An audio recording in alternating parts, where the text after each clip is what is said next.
আসসালামু আলাইকুম ওয়া রাহমাতুল্লাহি ওয়া বারাকাতুহু। ইসলামকে সাপোর্ট দেওয়ার কারণে, ইসলামী দলকে সাপোর্ট দেওয়ার কারণে আমাদেরকে পাকিস্তানে পাঠিয়ে দেবে। তা দুঃখের বিষয় বলতে হয়, 54 বছরে বাংলাদেশের ইসলামী দলের কোন নেতা কর্মী বিদেশে পালিয়েছে বা পাকিস্তানে গিয়েছে? তারা কিন্তু একটাও পালায়নি। কিন্তু অন্য মানুষগুলো তারা কিন্তু ঠিকই পালিয়ে গিয়েছে, কোটি কোটি টাকা লুটপাট করে নিয়ে গেছে। সাইদি সাহেবকে পালাইছিল, তাকে তো ক্ষমা চাইতেও বলেছিল, কিন্তু তিনি ক্ষমা চান নাই। আর আপনাদের নেতারা কোটি কোটি টাকা লুটপাট করে বিভিন্ন দেশে পাড়ি জমিয়েছে।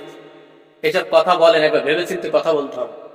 আমরা পাকিস্তানে যাব না, আমরা দেশপ্রেমিক, আমরা মৃত্যু হয় আমাদের এখানেই মরবো, আমরা পাকিস্তান যাব না। আপনারা চিন্তা ভাবনা করেন কোন দেশে গিয়ে পালাবেন।